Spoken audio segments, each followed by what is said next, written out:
All right, it's 6:45. Hello, everyone.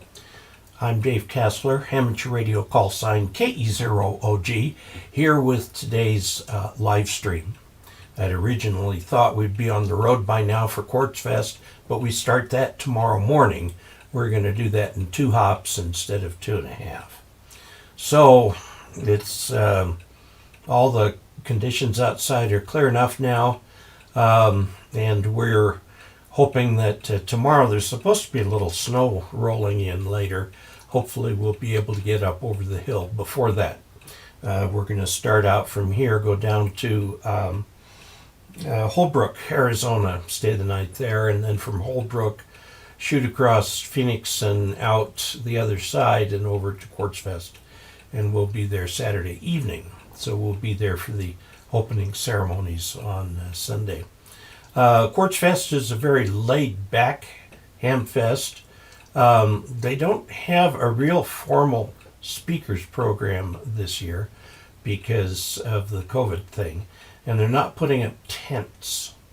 The reason for the lack of tents is because those act as COVID concentrators, so all of the daytime presentations will be out in the sunshine, and the evening presentations will feature projectors and screens and stuff like that. I'd like to say hello to everybody who's stopped by so far. We've got Joe Mercado, KG7JM, best wishes to everyone. Reed, AB8AS, says hello to all from frozen West Virginia. We looked at the stuff on the evening news this evening, and it looks like the whole East Coast down into the Gulf Coast is having quite a nightmare weather-wise. And we've got K6SDW from Northern California. Hello. I hope you're getting lots of moisture out there. I know you need a lot to refill those reservoirs. William Myers, KA8GIM from Bruce, Wisconsin, where it's -4 right now, dropping to -12. We are at 26 degrees, just a 2-mile-an-hour wind. David Mayer sends greetings from Maryland from KB2G. Bill Malman, AB4P, another fine day in paradise. Anthony Becerra says hello. Mike Oswald, hello from AA7MO and Kirkland, Washington, now 53. Bob Darlington, howdy to all from N3XKB. Optical Man Jeff. Hi Dave from KE0OG in Sioux Falls, South Dakota. 7 degrees outside. And James McDonough, hello Dave, watching your show. Good to have you with us. Ryan says it's only 7 there. Justin says hello. Gil KS4YX in Seneca, South Carolina, is with us. K7GPR from Vancouver. Hello. I hope you're getting gobs of rain this year. I know it's been a little dry up there in the past. And we have somebody from the Canaries. Hi, Dave. John EA8/Golf4STA in the Canary Islands. And they're fortunate that their volcano has gone silent for a while. KE0TKG from 5 degrees below zero, Iowa. Wow. And here is Khalid Tarwane. Hi there, Dave from Amman, Jordan. Welcome. Let's see. Glenn Martin, hello from Far West, Missouri. Zach Hale, W4ZTH, Central Florida, where it's still warm for now. Yeah, I saw something on the TV that tomorrow for parts of Texas it was 80 degrees during the morning, and then it will drop down and have an ice storm that afternoon. That should be entertaining. 73 from 4I1BNC from the Philippines. Hello there. How are you? I spent some time in the Philippines in my 20s. Michael Burns, K5MCB, Greetings from Chili South in Starkville, Mississippi, which is the home of MFJ. And Ryan is suggesting that Justin up there from Iowa, stay warm. Greetings from Western Pennsylvania, 13 dropping to 3. Bob Taylor says from WB6TIS in snowy Idaho Falls. Justin trying to stay warm. Lineman life is a challenge some days. Yes, I can imagine. Russell K4QPR says, hi Dave, always look forward to your shows. And Easy Peasy says, hi Dave, from Germany. Well, the big news around the world, of course, is what happened in Tonga. And I have been looking and looking and looking to see what role, if any, amateur radio was playing over there. Tonga is composed of many islands over a vast stretch of the Pacific over there, and the tsunami was very bad. A lot of places wiped out, and of course the ash just kind of messed things up. They cleared the runway airport by hand because the tools that they had to do the job, I guess their bulldozers and whatnot, their air filters clogged in the ash. And so they cleaned the airport by hand. There have been some flights from New Zealand, Australia, and so on to bring in water, which is the biggest issue. A ship is coming from New Zealand with a desalinization plant so that they can get water onto the shore. Most Tongans collect rainwater from the roof, and that gives them plenty of water. But the ash is highly acidic and is not good stuff to have in this. Not just dirt. It's not dust. It's volcanic ash, highly acidic, a real problem. So they're going to have to get their roofs washed and get all that stuff out of their rainwater collection. In the meantime, there's a serious need for water. There's also a problem. The Tongans have kept COVID out of the islands by maintaining a strict fence. They've only had one COVID case. But now people are coming in and they're very frightened of COVID. Most Tongans have been vaccinated, but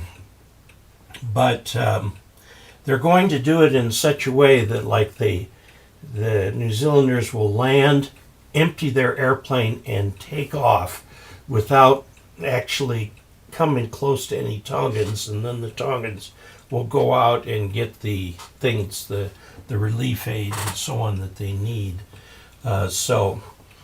I didn't realize this until I looked it up. I had a vague idea, but 60% of the people in Tonga are Mormon. And so the church has a huge presence there, including facilities like things like masks and so on to avoid breathing the volcanic ash. The church has stores of them over there, so that helps, and they give them to everybody. Okay, we've picked up a few more here. KN6RTA, based in Southern California, says best wishes. Ken Edmonds, KE8HZZ, feeling good about our 19-degree, seeing the -5. John Ward says hello from Laurel, W3OJ. Orange juice there. Ranger Smith, evening all from IC Tennessee, WW4LLL. Easy peasy, yes, terrible what happened in Tonga. If you looked at the pictures of their time lapse, so they go very fast. When the big mushroom cloud went up, there you could see, if you look carefully, the shock wave emanate out from that. And that shock wave was felt around the world. If you looked at weather stations across the U.S., you could see a spike in air pressure going all the way across the country that went around the world about 3 times.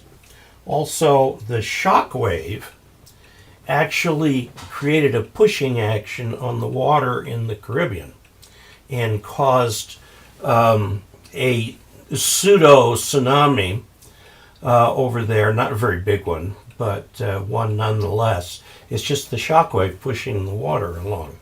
There were tsunamis in some places as high as 50 feet, but that was in Tonga. Problem with Tonga is that there's really no mountains there. There is no high ground. And so it'd be very easy for a tsunami to wash clean across an island.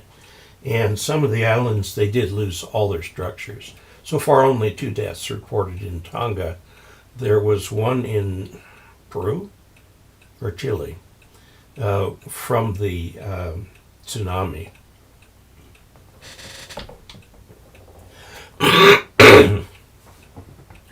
Once again, Mother Nature reminds us who's in charge.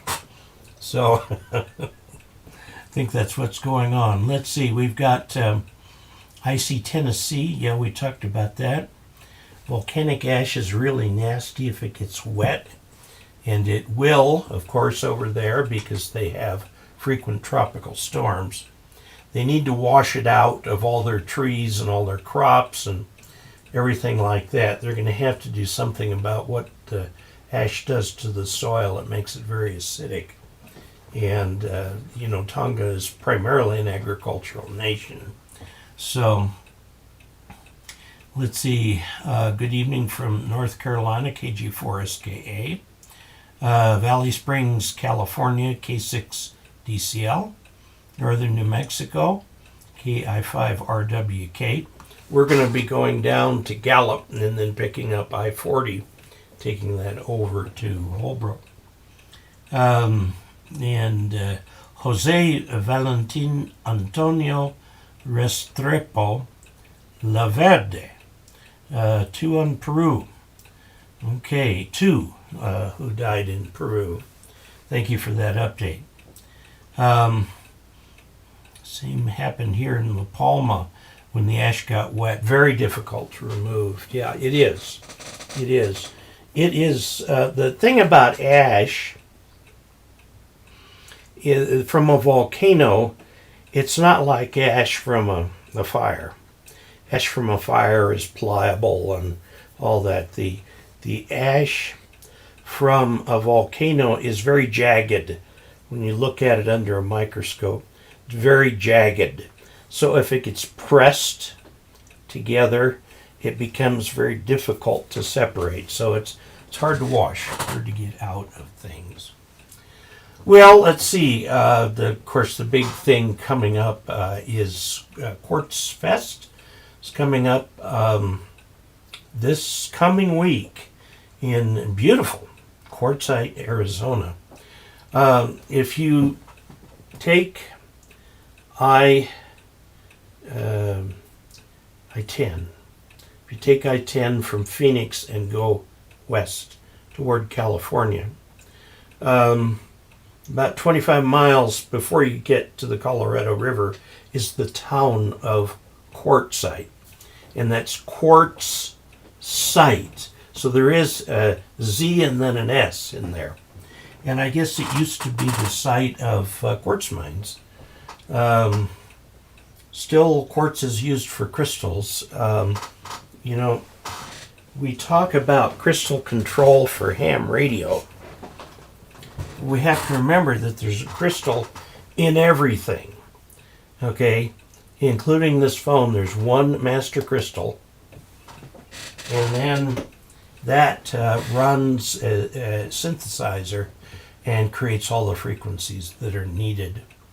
The big thing that's in the news as far as radio is concerned is the issue between the FAA and the FCC over 5G.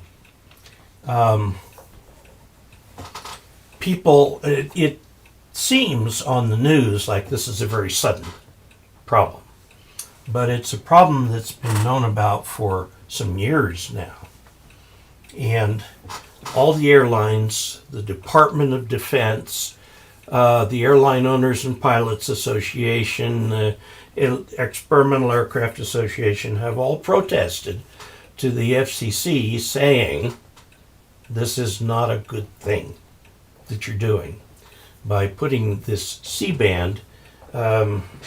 C-band's the old radar designation, 5G, and this is a 5G phone here. And the problem is this, remember they were going to have some people start up using some frequencies that were adjacent to GPS. And the DOD screamed bloody murder. The whole GPS community screamed bloody murder. All the surveyors and shippers and aircraft users screamed bloody murder. And finally the FCC backed down. And that outfit that was going to do this. Let me show you what the problem is. We'll just look at the overhead here. Now remember I said there's a crystal in everything. Here's C-band frequencies. Okay, and this is F going up. And this is the C-band, which is being used for 5G. Okay. And then the aircraft 1 watt height finder radar is right here. This is the landing radar. And you need it during a descent if there's any weather. And what this will give you is down to the foot, your height above ground. So you know exactly when you're going to touch down, because the airplane's got to stop. The airplane has to stop going down and flare out and land like this. And it uses this radar to do that. Now, the problem is that most of the radar, and I will grant you this is poor planning on somebody's part, the input spectrum to the radars is wide. This is a pulsed signal here, or I don't know if they do it with wave, but notice that this goes in over here. So the 5G is going to come in on the sideband of the radar. The radars need to have stronger filters. But there's another insidious thing that is happening, and that is right here. See, I drew this down here. This right here is the phase noise.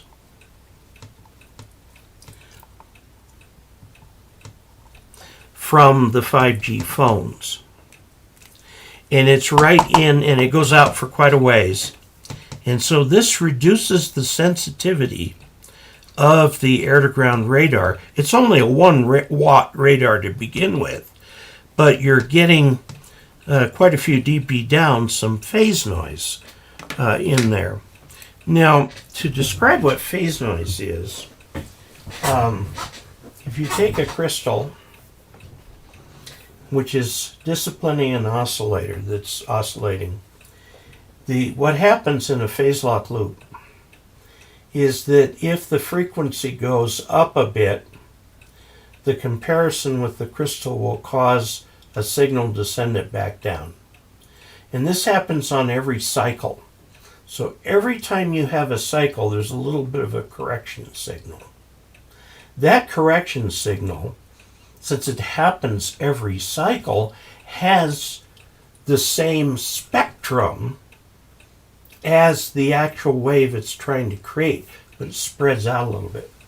Where you see this on ham radio is if you're at, say, at field day, and you've got a CW station on 20 meters and a voice station on 40 meters, no matter how carefully you tune those radios, each one hears the other.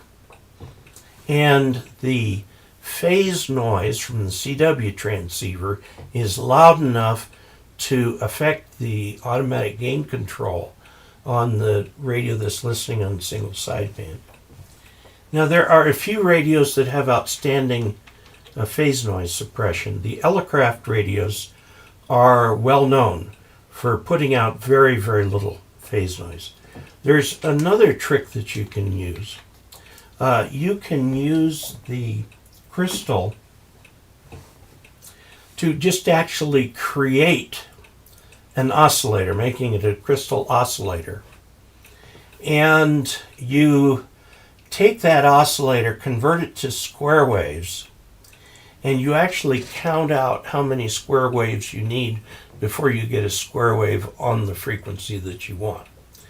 This is sort of a direct method of creating the signal that you want, and involves more logic, but it's done in the better radios.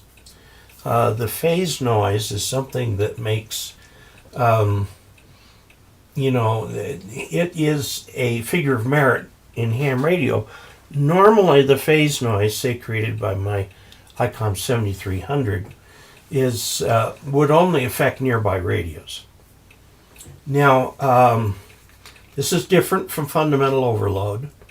When I was a teen, and I was in my 20s, I graduated from BYU, went home, and there was a novice across town whose signal always just blasted my poor signal, or my radio front end. That was fundamental overload. That's something different. That was direct interference. And the way you get rid of that is by attenuating the incoming signal, or using roofing filters, or do something like that. But anyway, this is the problem that's going on. It's this down here, plus the fact that all these radars, to catch the pulse definitively, has very wide bandwidth. Now, this is something that may seem a little odd. If you want to get a better signal-to-noise ratio, you can either increase the power of the transmitter or spread the bandwidth.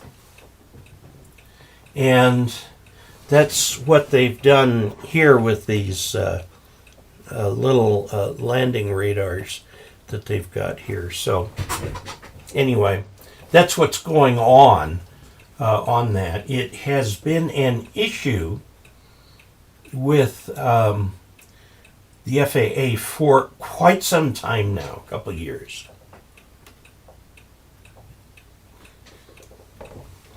And you ask, well, why wasn't it fixed? The FCC had sold this spectrum over here, the C-band spectrum, for billions of dollars. And it wasn't going to give up that revenue. And so all of the companies like AT&T, Verizon, and so on want this to succeed badly, so they're all saying, there's no problem, there's no problem. Now, in Europe, what they did was they drew a radius around the aircraft where they have this type of landing, and you could not have any 5G towers inside that radius. Well, a radius was drawn in the United States, but it was much smaller. So people are saying, well, they're not having the problem in Europe. Well, they're not, because they kept the C-band stuff, the fifth generation, further away from the airports. So what's going to happen here? You've got a collision between your major economic interest in the airlines and your major economic interest in the cell phone companies. And they're, like this. It'll sort itself out. The FCC has the ability to snap its fingers and have these things moved, but it's not going to do that. And the FAA is not as well known. It's interesting, the Department of Defense, the DoD, has come out and said this 5G thing is a major problem. But is anybody paying attention to the military? Apparently there aren't billions of dollars involved. So anyway, there you go. Okay, what else is happening in ham radio? I had a conversation today with, and I keep forgetting, there are so many luminaries at the ARRL. Steve Ford, he has retired from writing books for the league, but he does run a podcast for them. And he called me today to interview me for his podcast, which will be issued February 8th on all of your podcast favorites. But it's an ARRL podcast. Also, I'm getting in touch with, we've been exchanging emails, Ward Silver, who wrote the grounding books. There's a version 1 and a version 2. And I've received via the ARRL an absolutely outstanding piece of work.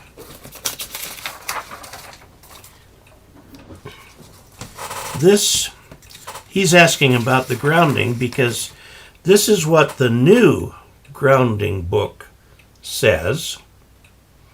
You have for grounding, there's a tower with a whole bunch of ground rods in each direction on the thing and a complete loop around the house. And then there's what the old 23rd edition says, and then what the handbook says, 2021 ARRL handbook, and so on.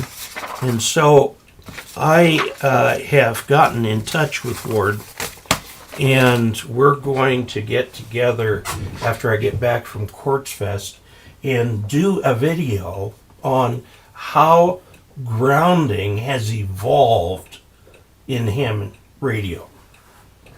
Because it's gotten to the point now where what they have out there seems like a super deluxe ground system, and because of the expense involved, I seem to think that we're going to have some sort of an agreement as to what constitutes good enough for ham radio. If you take as a given that when there's a direct lightning strike, all bets are off, then you can get by with a much less extensive ground system than if you want to go whole hog. Figure, each ground rod's $20, and they've all got to be driven into the ground, and you've got to stretch out a lot of this number 6 wire and do thermal welding and so on of all of these things, and some measurements, and there's just a lot of stuff involved. You can get yourself a deluxe grounding system, which for a few $1,000s might save your $1,000 radio. So we're going to talk not about the specifics of having to get electricians and things like that, but kind of the history of amateurs' awareness of grounding. I remember when I was first interested in amateur radio, the caution was to ground your equipment to your water pipe, your cold water pipe. Because back then, the pipes all the way out to the water main were all iron pipe. And that was an excellent grounding system, all that iron pipe. Then in the house it became copper. They had some copper for a while, and then they went to plastic. They had plastic, still have plastic under the street, and plastic leads out to every house.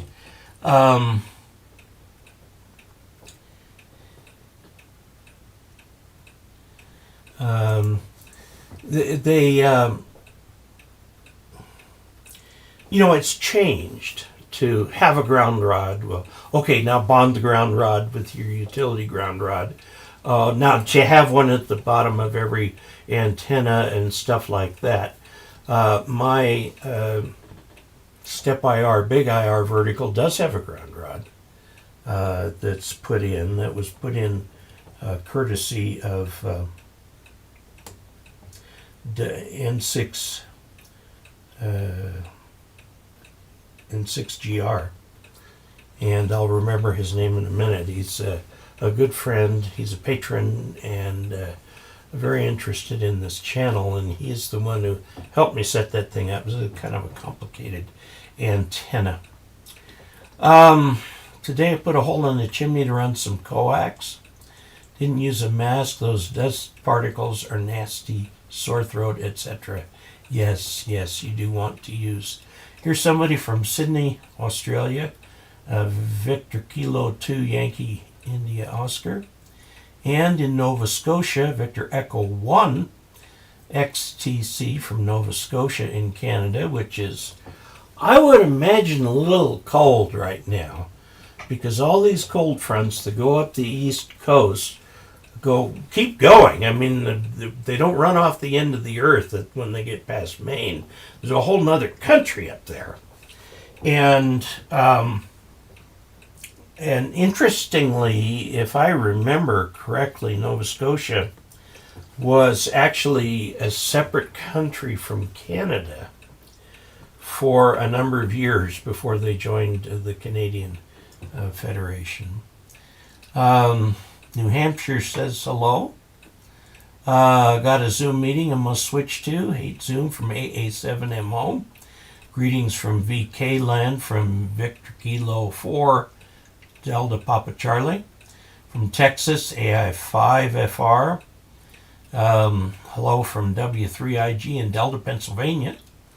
He is recovering from gallbladder surgery. I am sorry to hear about that, because I know what led up to that. What led up to that was gallstones in getting stuck in the gall duct that goes into the intestine. And I know how bad that is because my wife had that a number of years ago. It was very painful for her. And in fact, the night before she was scheduled for surgery, she had another gallstone attack. And it just, she was so miserable. But they got rid of her gallbladder, which, as it turned out, she only had one gallstone. It was the same size as the gallbladder and completely filled it. And gallstones are pure cholesterol. And this gallstone, every time the gallbladder tried to squeeze to push some gall into the digestive system, it had this great big giant gallstone. I'm told that I have gallstones, but knock on wood, I've never had trouble.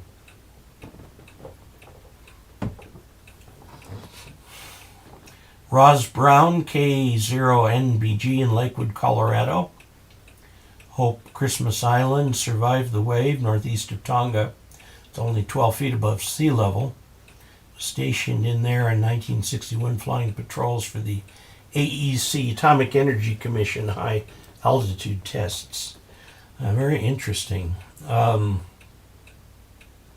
Harry Rundle found his audio problem, a defective mic in the camera. So 5G would actually cancel out those radar frequencies?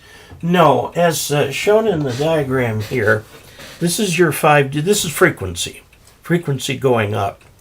The 5G is slightly below it in frequency.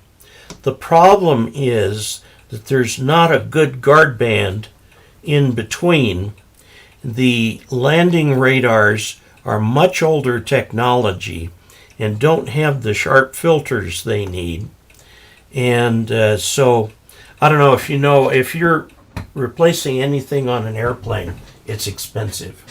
Take an ordinary object and say it's aircraft certified and multiply the price by 10.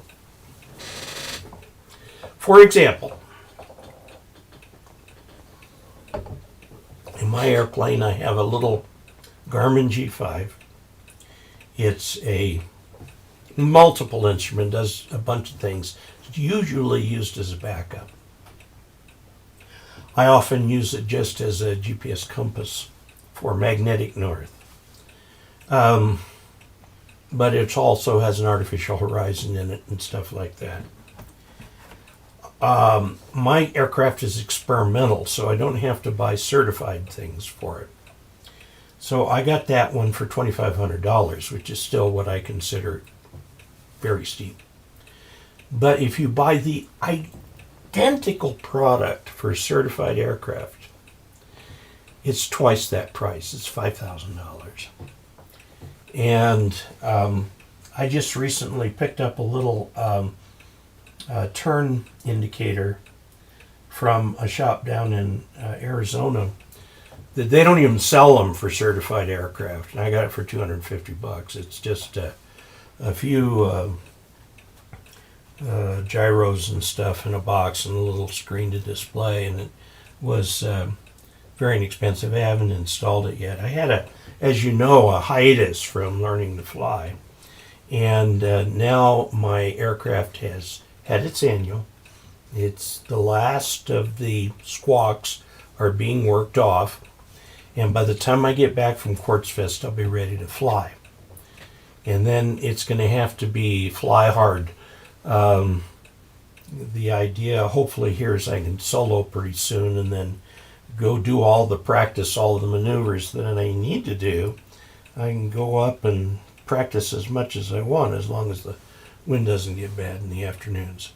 So easy peasy, the frequencies don't cancel out. They interfere with each other. It's like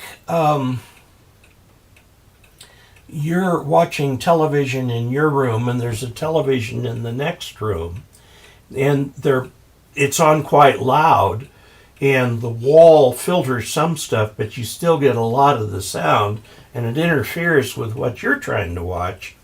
It's sort of that kind of thing.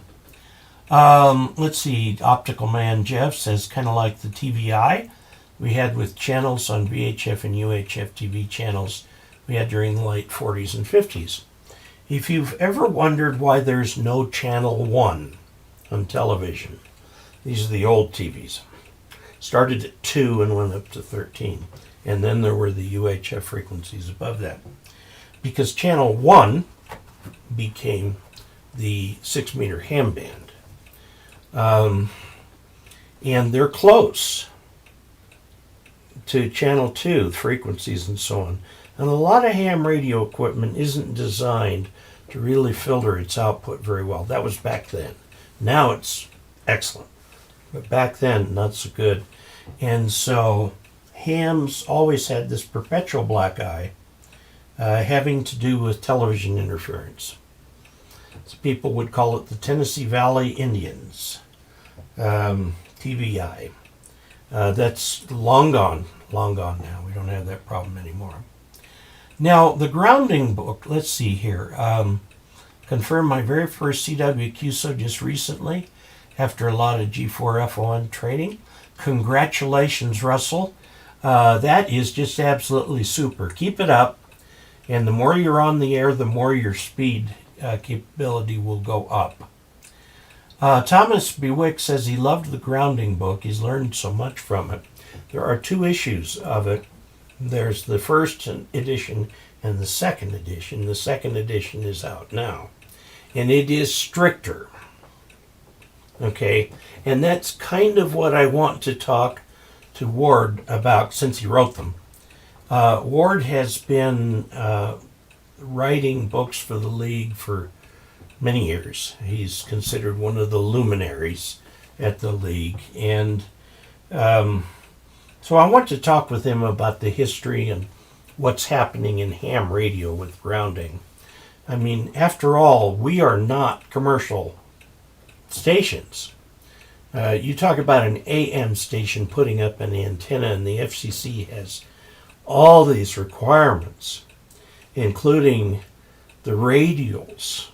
You've got about over 100 the number 148 sticks in my mind, but I don't know if it's that high. Radials that have to be put out, each of them a quarter wavelength long, each of them properly spaced, each of them in a field with nothing else in the field, big empty field, and so on. So, we're not that. We're amateurs. Good grief. We're not professionals. But anyway, yeah, I hope to get Ward on as soon as we get back. Life and Death says, I love the frequency changes in best practice. Yes, best practice is a term that did not originate in ham radio, originated in industry. And a best practice is defined not as something that is proven mathematically to be best, but it's the way the most successful people do things. Okay? So, Toyota, for example, is considered to have best practices. They're the most successful at manufacturing very high quality cars. They're famous for it. And there is a so-called Toyota method, which is picked up by other manufacturers and so on. And the Toyota method is considered a best practice. And that's because they're the best, and those are the practices they follow. Now, in ham radio, it's kind of the same thing. And just like in industry, best practices change with time. And it's kind of a given that you would like to try to learn and use best practices. Again, it doesn't mean they're perfect or it's the only way. It just means people who are very successful at doing what they're doing do it that way. So that's why we study best practices. Let's see, Roz Brown, howdy from Marty Hill. Maynard living in exile in Massachusetts. It's probably so warm in Massachusetts you can't stand it. A real live person from Maine. Wow. 6 degrees F, minus 2 degree wind chill in northwest Missouri. Boy, and that's in the center of the country. It doesn't get that bad all the time, and yet now it is. W9NAF says hi from Southern Illinois. KK6IPR. Charles in Fremont. Hello from the frozen tundra of Wisconsin. Yes, you can imagine K9WKM. Is 5G safe? Yes. Remember that the power levels of these radios, this is radio, okay? The power level of these radios is less than a watt. It's very small, very small. And again, what they do to get the bit rate is bandwidth. Okay, so put it up to your ear like this. There are no medical, proven medical, that it's bad. Now, there are some people who feel that any amount of RF is bad. Well, then don't go stand in the sun, because you're getting bombarded. And by the way, what burns your skin from the sun is not the heat, it's the UV. And UV, which is higher frequency than visible light, actually is ionizing radiation. And it will burn your skin, but it can also cause DNA changes in there because it is ionizing radiation. And that's where you get skin cancer. Okay. Normal amateur radio frequencies, all they will do is cause minor heating. Now, if you figure that the average human being puts out about 100 watts of heat all the time, okay, So if you add a watt up here on the side, there's a lot of blood vessels there to carry that heat away. Now, something that's really sensitive are your eyes. Your eyes do not have a lot of blood vessels in there to carry the heat away. We have to be extra careful with our eyes. And we do not want any ionizing radiation down in the part that passes on our genes to the next generation.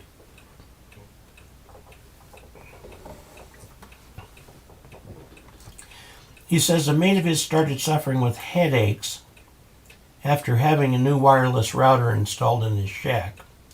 His headaches disappeared after he disabled the 5G part of the router. John, go over and try this with your friend. Have him sit there where he can't see the router, and you go in the other room and turn it on for a while, and turn it off for a while, turn it on for a while, turn it off for a while, and then see if your friend can tell you when he turned it on and when it was turned on and when it was turned off. That's called a double-blind test, because you're not in a place where you can influence him. The router is just there. He can't tell if power's been applied because the thing doesn't make any noise. And see what you come up with. I think you'll be very surprised. Again, the power put out by the router, mine's right over there, is minuscule, very small. So, yeah. Let's see. Yeah, I'll be interested because I have heard of people who say that routers and stuff cause them problems, and nobody's yet passed a double-blind test for that. I think it is, I don't know. Says military, scientific, and medical equipment are high-priced also from N0 QFT. That is absolutely true. The equipment that I have over here, I have an entry-level oscilloscope. It was about $500. I have one up from an entry-level oscilloscope that I paid Brad Rich for. That's the name I was trying to remember. And I have a single generator that I paid several $100s for. They're entry-level, but they're just barely lab-grade equipment. But that's about all I can afford as a ham. And it's good. I can look at radios when I do reviews of handhelds, and I've done one review of a handheld very recently that'll be up very soon, in the next few days, where I looked at it on the spectrum analyzer to see if it put out spurious emissions. So, Dr. Deming. Oh, Dr. Deming is a sad case. Dr. Deming was an outcropping of these old time and motion studies that were done back in the 50s. And people grew to hate those studies. Dr. Deming came up with this idea the best way to express it is quality is free. It doesn't cost you more. In fact, it costs you less to make something right the first time. But to do that, you've got to know what constitutes right. So you have to have repeatable procedures, repeatable design things, all of these checks and balances and so on. And nobody in the U.S. would listen to him. So he went to Japan and he lectured over there. And the Japanese jumped all over it. Some of you of a certain age can remember when made in Japan meant a piece of cheap junk.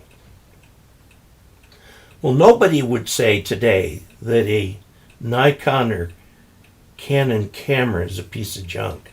They're the best in the world at what they do. Everything the Japanese do, they're best in the world. That's why the Japanese radios blew the American radios off the market, because they were the best in the world. They have a process, it's usually called the Toyota process these days, But where workers, if a worker sees a problem, they have the ability to stop the production line and fix it. They don't just let it go through. GM has adopted this, where anybody can stop the production line to fix a problem. That's a good thing. Also, the workers' councils would come together and think of better ways to do things. Better, cheaper, higher quality, and so on. They are world-renowned for their quality now. And so now Deming's philosophy came back to the U.S. It's hot down here in Massachusetts, yes. Do you have any experience? Oh, Bill O'Neill, KG5HEF is here. Philip Tappy says, hi Dave. Do you have any experience with the Texas Instruments UAF42 filter? No, I don't. Been looking at some cheap Chinese ones to use as bandpass filters to help with reception on an SDR. You can build a bandpass filter fairly well. Dr. Deming, this is actually Dr. Deming, quality control. Quality control implies quality by inspection. They've used different terms for it to get the idea that it really is quality built in from the very first conception of the product. The way Toyota does inventory might work for Toyota, but not necessarily for other companies. This has been highlighted by the pandemic. Toyota practices what's called just-in-time inventory. They don't hold inventory. What they subcontract out, they want the subcontractor to deliver it just as they need it. Okay? Maybe a day's supply on hand. And then, of course, they have subcontractors and so on. It's a mesh. And there's a name for this management approach, and I'll think of it. I haven't worked in that area in years. The problem with just-in-time is it's extremely efficient, but it's not very robust against disruption. When you do just-in-time, if there is a disruption at a supplier, everything comes to a halt. This is what happened with Ford and all their trucks. They're all parked in Detroit that they weren't able to sell because there's one stinking chip they couldn't get. So what some companies do is they are very sensitive to this, and if it looks like a chip is going to have availability problems, they'll rewrite the software around that chip so they can use another chip. So it's a much more robust way of approaching things. You know, we go down to the store and we see supply chain problems everywhere. Empty shelves. Why are they that way? In the back of American stores, there is no back. Stuff comes into the store and goes straight to the shelves. That's why you see people all day long, all night long, unpacking bread or whatever it may be and putting it in the right place. Stores don't have stock. It used to be in Southern California back in 1969 when they had the big earthquake, that a store had about a 2-week stock in the back room. And there was a tremendous disruption when they had that earthquake because the single route into Los Angeles from the north, Interstate 5, and it was closed due to collapsed bridges. And when they opened it up, the only vehicles they allowed through were 18-wheelers, because they were bringing them the food to Los Angeles. It's worse now. We live on the western slope. There's Eisenhower Pass is the peak of I-70 coming over from the Front Range. And if the pass has ever closed, you go to our local store, there are no vegetables. I mean, we're that about it. So the idea of having a vertical manufacturing chain where a company makes its own semiconductors, makes its own iron, just like Ford used to have back in the 20s at the something river plant. They would, iron ore would come in one end, coal would come in, and Model Ts would go out.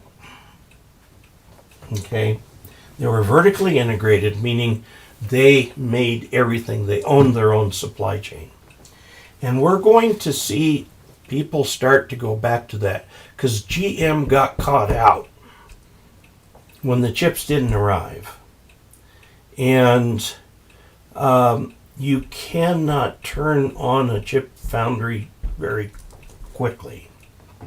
It's a hard thing to do. It takes a year or two. And a chip foundry costs literally billions of dollars to put in place. Intel has actually opened some chip foundries in the United States to avoid political disruptions.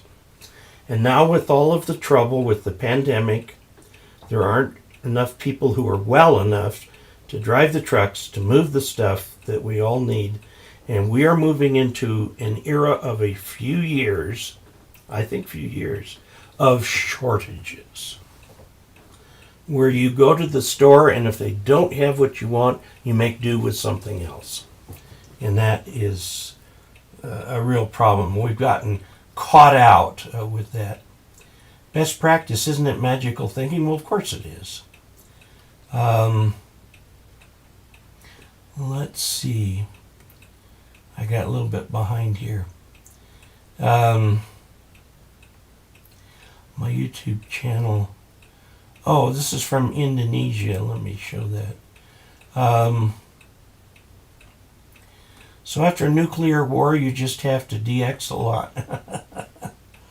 Yeah, I'm disappointed that there was not more ham radio out of Tonga that could have gotten things out. And Tonga, there are people there with satellites, but there's no plan, apparently in Tonga, for in the event we lose that submarine cable, how do we as a nation communicate out? To whom do we communicate? What do we say? This is all the stuff that FEMA has put together for the United States. Best practice, isn't that magical thinking? Yes. Waking up at 9 a.m. won't make you rich. You will be able to wake up at 9 because you are rich.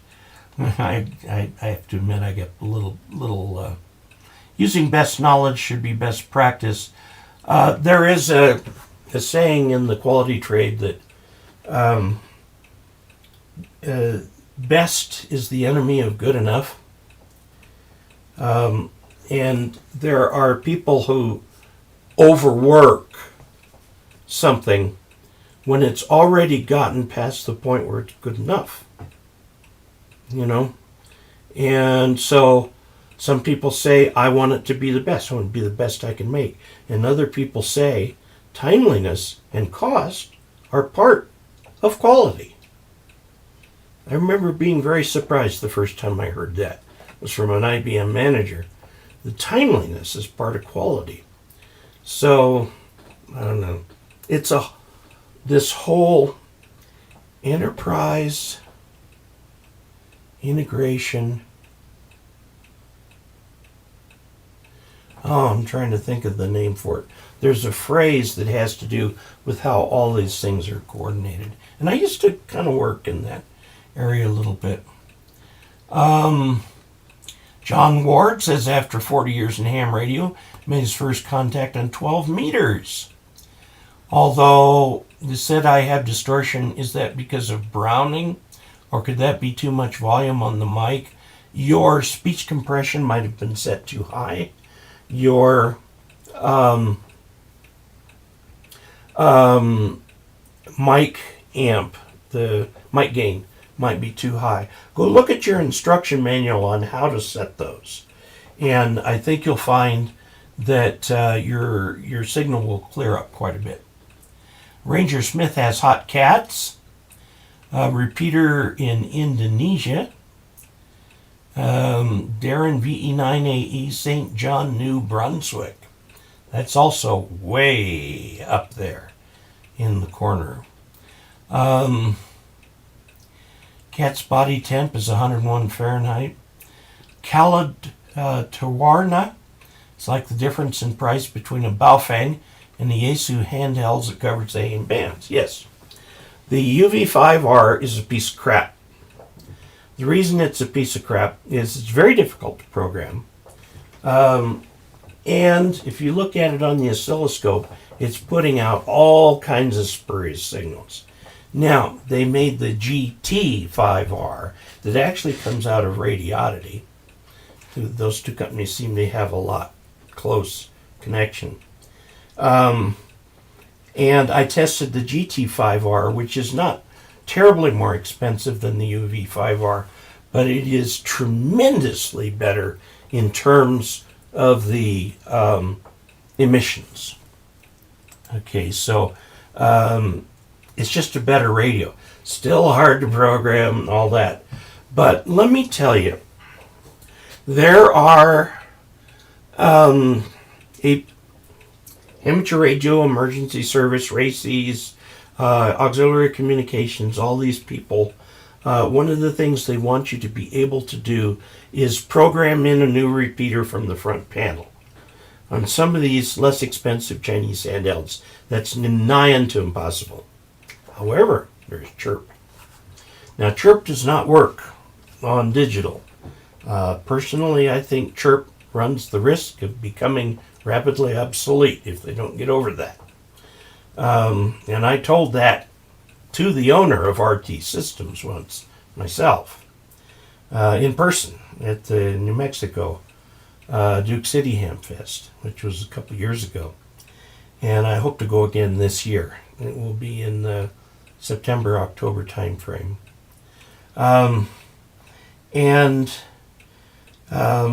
It's just a lot easier to program with your computer.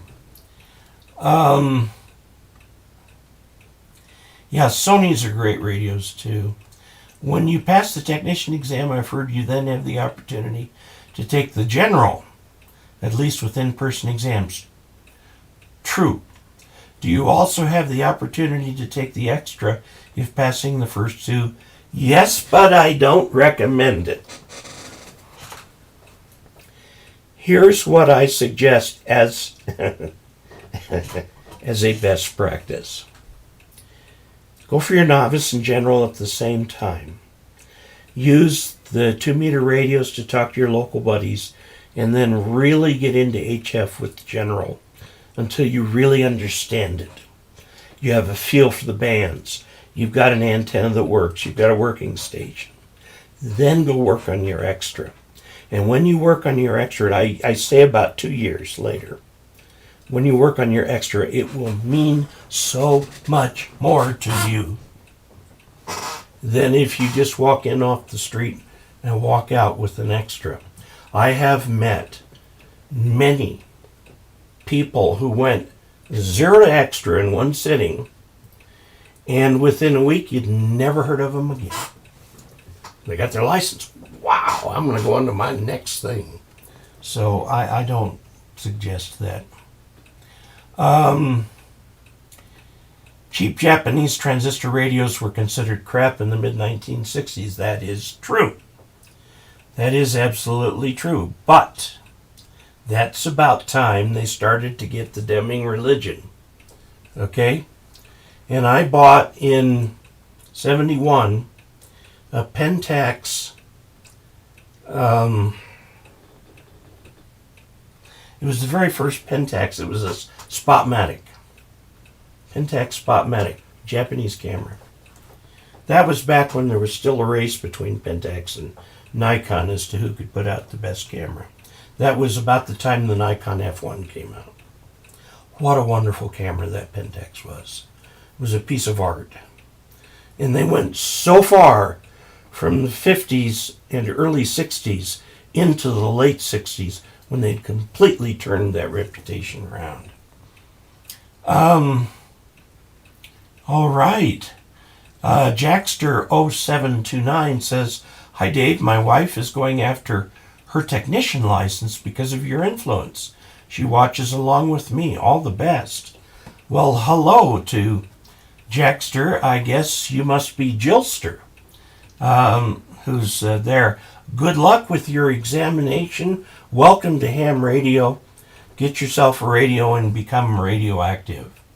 And Philip is testing Saturday. And good luck.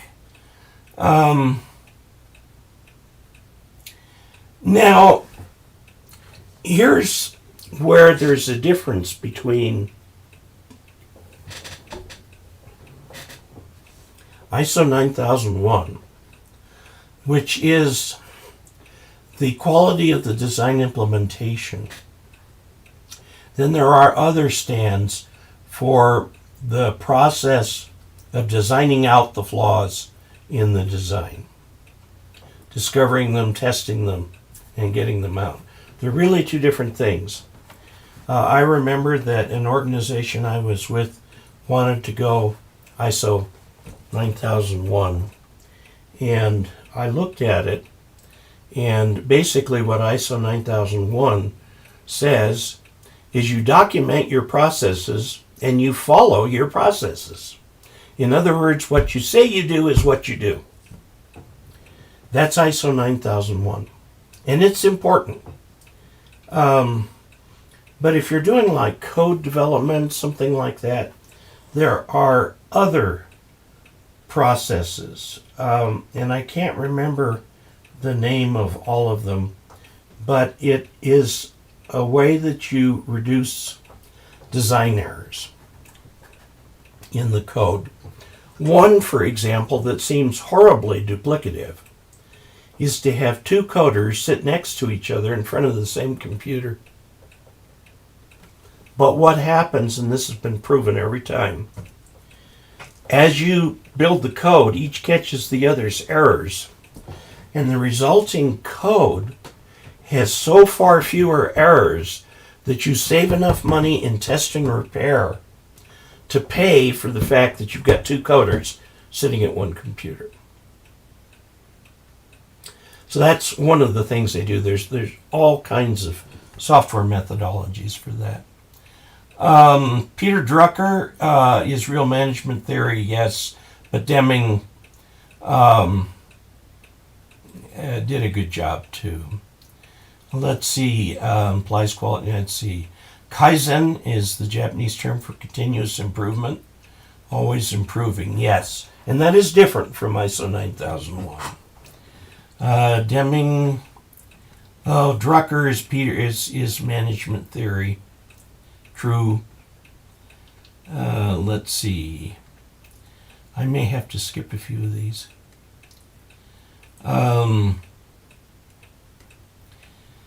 You can't get up and down the aisles for all the stalkers. That's right.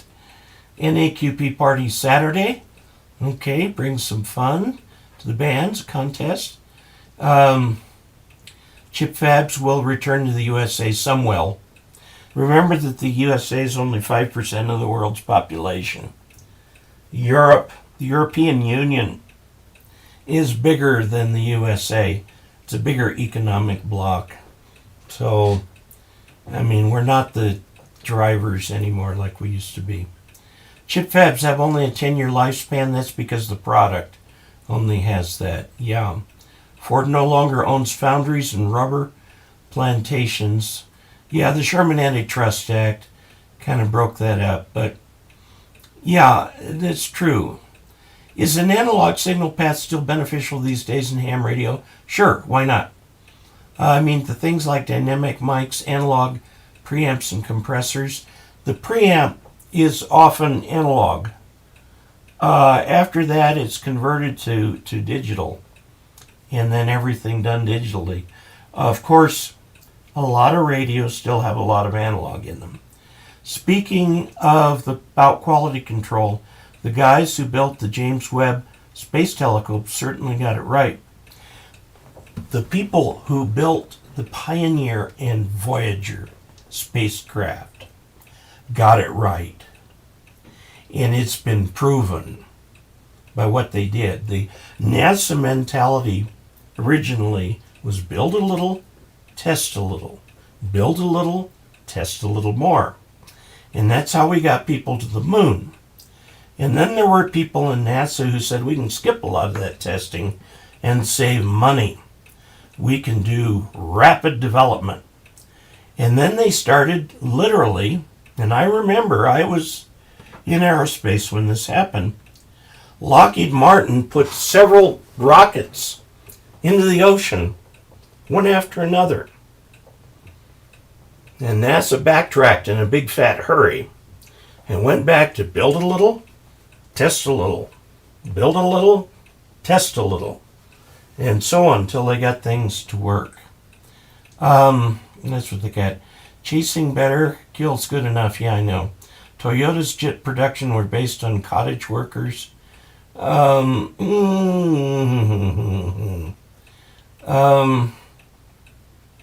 not so sure about that. They had subcontractors over there. Remember, Japan is a first world country.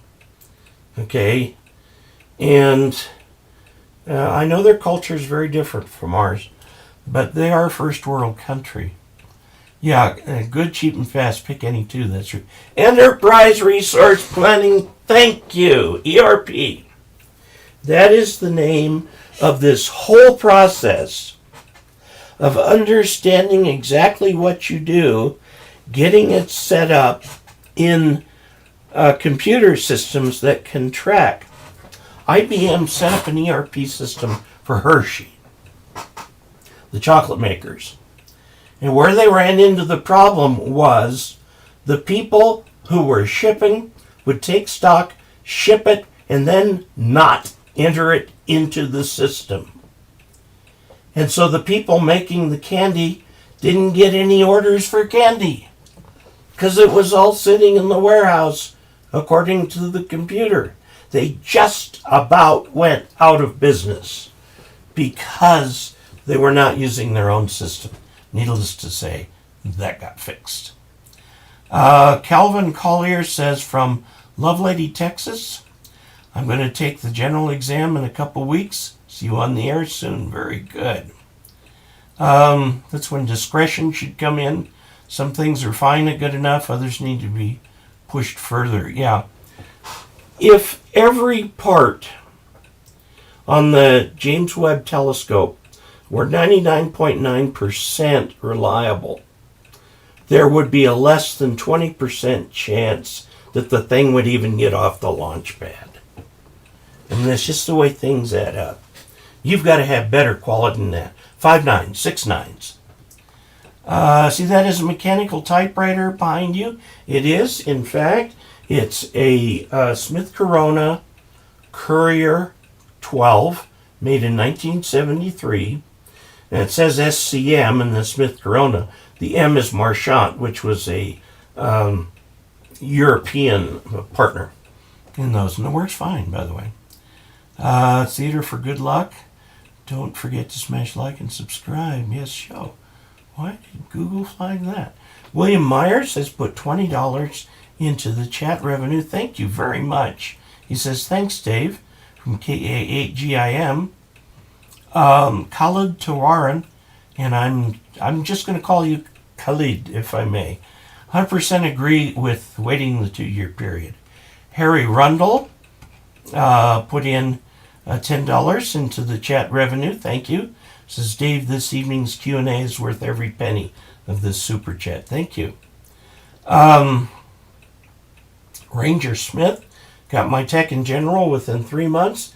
A year later, still working on extra. Well, the extra videos are up there and current.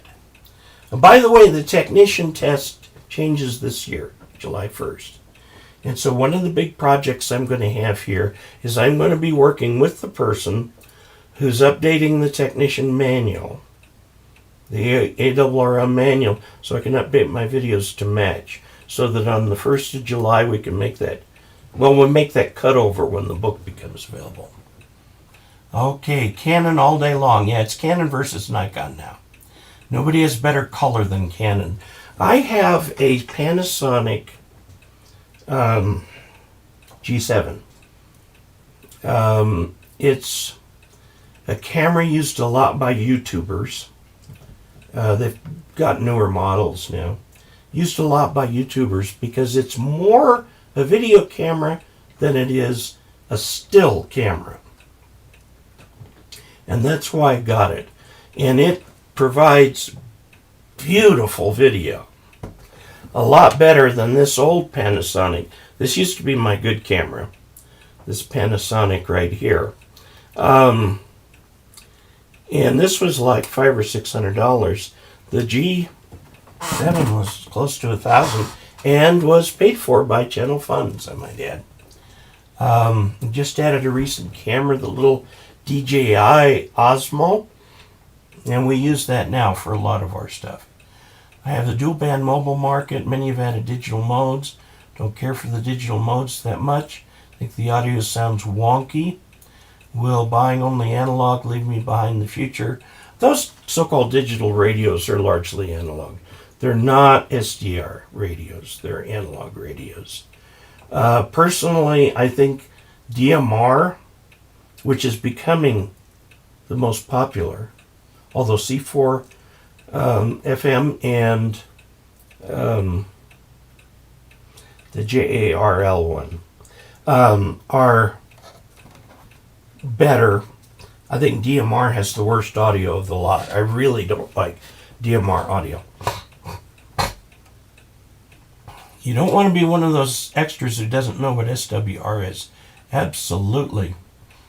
Canon all day long, yeah. I have a brother-in-law who's a Canon fanatic, past president of the Las Vegas Camera Club. Well, you can't see it, but there's a calendar right there, and those are his pictures in there. They're absolutely fabulous. Sony Walkman was a product of Demi. Look how long that lasted, and they still work if you can find them. Accent Radioactive, absolutely. Jenny loved the shout out. Very good. Jillster. Yeah. Or Genster. There you go. Only if you want to do digital modes. We have devices now that can use any digital capable 20 radio to access DME Fusion and D-Star. And that is this. This is a hotspot. And this hotspot is one of the ones made from a Raspberry Pi with a little RF deck on top and with open source software. This one is made to be a premium one because of the quality of the construction, the nice wood, the call sign etched in it and everything like that. And but these things are readily available. And some of them will do cross, so you can go in on DMR and come out in the D-Star network. Also, there are rooms or places where the audio comes together that you can get into from DMR or D-Star or C4 FM. So that's a way of bridging the gap. It's not quite like VHS versus Betamax. Betamax was better quality than VHS, but by the time Betamax came out, VHS had already grabbed the market. But we're still seeing a lot of competition between modes on that thing. First thing is, now let's see, good old extreme programming. Oh man, there's just all kinds of programming things. And it changes all the time. My daughter is a software engineer for Ball Aerospace in Broomfield. They're the people who made, they do a lot of optical stuff. Oh, first thing is pick the right language, yes. Critical supply chain, I don't know, is that And that was from Ham Radio Crash Course. Hoshinazi, how are you? Are you going to be at Quartz Fest? It won't be that far away for you. We're traveling a lot further. I really hope you'll come to that and we can meet there. Extreme programming, just all kinds of stuff. Critical supply chain, that might be a new term I'm not familiar with because I retired in 2013. ISO certified just means you comply with your own policies. Yes, and isn't it interesting that that was such a hard thing to do? People had processes and were using them. What they did is not what they said they did. And they wondered why they had quality problems. Abolish turkey. Duck is the superior fowl. Agile. Yes, agile. Agile programming. I've seen that done right, and I've seen it done wrong. Okay. They're building a chip. Oh, I'll tell you a story about Agile. I worked for IBM, and I was assigned to a company to help with the project, and they were having a lot of trouble with the file system.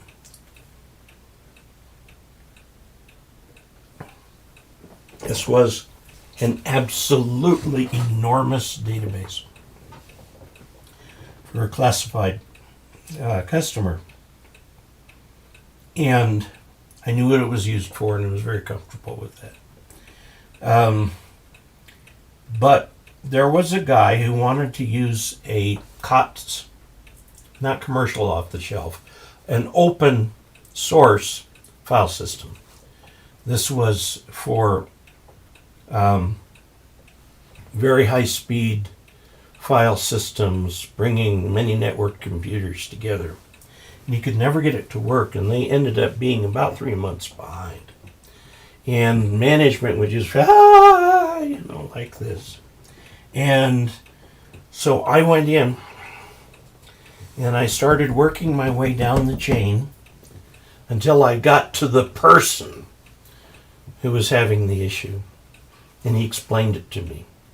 The problem was that the open source software had issues.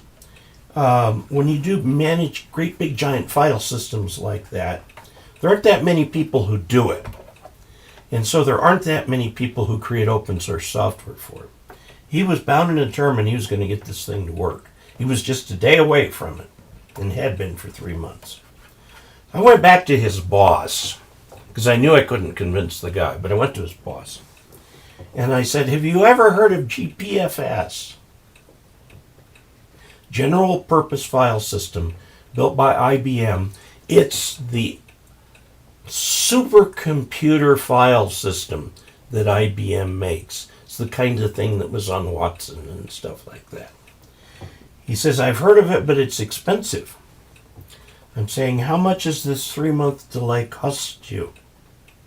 Well, more than it would cost for a copy of GPFS. Well, about a week later, they installed GPFS, the problem went away, and they finally got back on track and made their deadlines. And that was an example where if you need something that works, go to somebody who has something that works. Yeah, velocity matched is nice. I like that. Okay, abolish turkey. Yeah. ISO 5055. DJ, I'm not familiar with that. I'd have to look that up. They're building a new chip fab in New Albany, Ohio. Good. When I worked for a major defense contractor in the Navy, coined the term velocity match for the ideal logistical flow. Again, it's extremely efficient, but it's not robust. There are many, many single points of failure in that kind of a system. Ham Radio Crash Course is here. I remember your Baofeng programming vids. I think some very good ones. Northrop Grumman got the LEM right, asked the crew of Apollo 13. Took him forever to get it right. What's his name, that German scientist? Werner von Braun was absolutely beside himself when the first command capsule came in. They corrected over 400 wiring faults. And NASA didn't take the contract away from them or anything like that. It just says, okay, start documenting the wiring faults and get them fixed. Let's see. Critical part of ISO 9001 is to have a feedback loop. True. Nasfen Newman says, I take my tech test Sunday. Good luck to you. Taking general in a few weeks. 2 meter and 70 centimeter sound so quiet on my SDR and UV5R. Very little traffic. I guess I need to focus on 20 and 40. True. Yes, let's see. Jim Adams is here. And I'm not Russian proverb. The enemy of good enough is improved. Oh, the Germans or the Russians said so much trouble with quality control, as witnessed by Chernobyl, because they wouldn't listen to feedback. You could get your head shot off if you threw a monkey wrench in the production, and that's what happened. So, when I worked for major defense okay, we got that. Let's see. Take my test tech. Very good. I have C4FM Yaesu Mobile that shorted and died. Used Fusion only 3 or 4 times in 5 years. I think if I get an analog-only rig, I will somehow be left behind in the future. Maybe, but how long do they last? And how much do they cost? I just did a review of yet another Chinese FM-only radio. Not very expensive, easy to program. You can use Chirp to do it. Just get something with the idea that in 5 years you're not going to use it anymore. Okay, A70 is here. This is from Shravan Kulkarni. Hello, sir. I'm from India and want to get ham radio license and build my own ham radio equipment for the fun of it. I do not know how to get started. If any tutorials are available, that will help a lot. Well, I have the tutorials. Go to KE0OG.net/training. And you'll find the tutorials there, or links to them. Now, Shravan, get a hold of, there's a very famous ham in India called Ashar Farhan.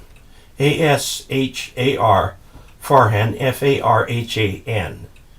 And he'll get you steered toward the National Ham Radio Organization in India, and they'll get you started. They have the training, they have the structure, they have everything. Okay, please call me Khalid, that's fine, very good. Noah Bolts, good evening. Ben Cerise, good evening. KK7AJO. Ranger Smith, the G7 is awesome. It is. It is. It's a very practical camera. Most of the time, when I'm shooting stills, like for B-roll, for videos, I just put it on auto, and take the pictures that way. William Peachman has added $10 to the channel funds. Thank you. Use Canon EOS R is good as well. Dave, are you familiar with the Yaesu FL2100B? I am not. I've not reviewed any of the Japanese handhelds. The Chinese keep sending them to me. And I've been sometimes extremely critical of the radio. But they keep sending them to me, so fine. I'll take a look at them. Thanks for all TJ you do for amateur radio. You're welcome. Been a Canon guy since I bought my A1 in '83.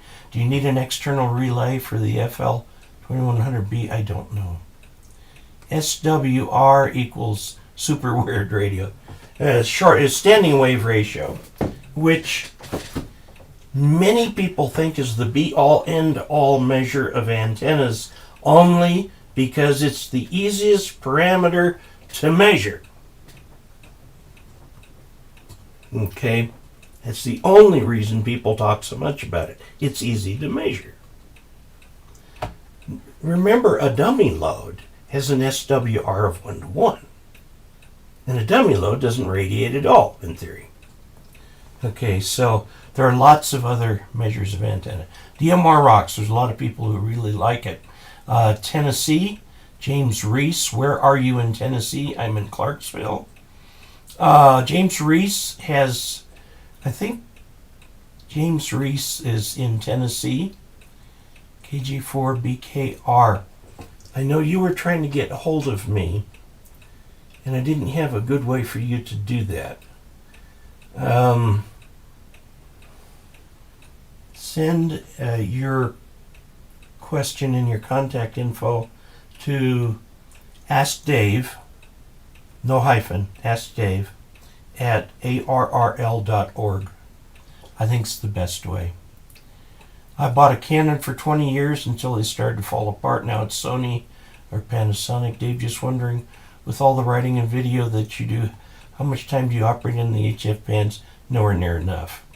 Ham Radio Crash Course, I will be in Orlando. Sadly, no Quartz Fest. Well, I'm not going to be in Orlando. We looked at taking the trailer there, but it would have been like a week-long trip to get there for a weekend event. So we decided not to do that.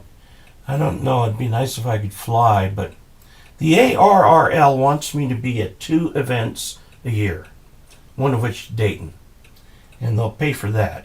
Although we're going to be driving to Dayton, and we're taking the trailer because my wife wants to go visit art museums and things like that while I'm at Dayton.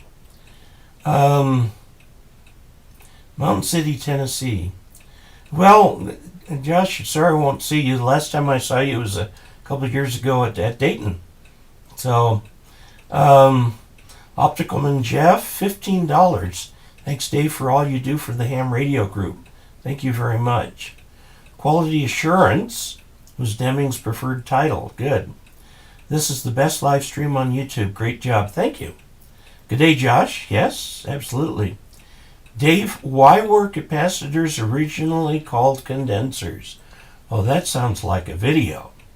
Don Dixon put in 10 Canadian dollars into the chat revenue. Thank you. They were called condensers when I was young, and the name gradually shifted over to capacitors because you talked about the capacity of a condenser. A condenser implies that you take something ephemeral like steam and condense it or do a state change down into like water. Okay, that's what a condenser is for. And that's not exactly what capacitors do. So that's a really good question. Jeff, send that to ARRL, or send that to askdavid@arrl.org. That sounds like it would make for an interesting answer. James Reese, where's Mountain City? Hi, Hayden. Man, I avoid open source at work like the plague. Oh, yeah. I remember the school here. They were building a new high school, and they were going to put in an open source VoIP system. And I screamed and hollered. I says, either you find a reputable, established company that maintains that open source, or you go buy something from Cisco. And I made a big deal out of it. Letters to the editor and all this kind of stuff like that. And when you live in a town of 300 people, a letter to the editor gets read by everybody. Okay, I raised a stink about that. Of unsupported open source is a recipe for disaster. Okay, next to Boone. Time, we are out of time. Mission HF wiring faults. That's the crew of Apollo 1. Oh, wait, you can't. They also had pure oxygen in there, which was a terrible mistake. And the wiring coating, when it burned, created toxic fumes. So a lot of things changed as a result of that. Let's see. How do you say? Monkey wrenches are horrible. Same here. Monkeys with wrenches eventually get the job done. Yeah. Chevron says, thank you for the help. I will contact Ashar Farhan. Also go through your link as well. Very good. Hello everyone, N5CGS. Tofe asks, have you ever thought to build inductionless resistor from scratch? There's no such thing as a resistor that has no induction. However, some resistors have more induction than others. If it's a wire-wound resistor, it's basically a coil. It has all kinds of induction. But yes, OSS and proprietary software both have their pros and cons. It's true, because you get a good piece of software and then the company that built it vanishes. That is so frustrating. I used to be a Minolta guy. Yeah, they're gone. Condensers still. Yeah, that's how distilleries work. That's right. Big thank you. Others I see here looking at your crash course. Ham Radio GX. Videos are awesome. The Pure O2 didn't kill them. No, it was not the Pure O2 that killed them. It was the fire. And one of the problems is, if you, my science teacher in the 7th grade showed this. He took a cigarette and put it into a bottle where he had pumped pure oxygen. And that cigarette just went blam! And that's an oxygen fire. And they used to have oxygen fires on the old B-17s or B-24s, one of them. I can't remember which one. But they had this oxygen system, overhead oxygen distribution for all the people in the airplane. And if a bullet went through that, it would release oxygen into the atmosphere, and the tiniest little electrical problem would become a huge fire. And it took them a long time to figure out what was going on with that. Rob Hawk has added a Canadian $14. So we're up to $75 chat revenue. Love your show. Thanks. Hi from Lima, Peru. Jose Pisano. Hello, folks, back from Central New York. Kudos to the ham influencers. Double winding in opposite direction will cancel B field. If you want just an electric field, it gets really weird. B-29s had the fires. Okay. All right, we're over time. So this has been a lot of fun because I get to reminisce about my career. So I'm going to say to all of you, get on the air, warm up the airwaves. If you are in Southern California, come on over to Quartz Fest. It's just outside the California border, just on I-10. Just take I-10, and you'll get there. So until we next meet, which may or may not be next week, 73.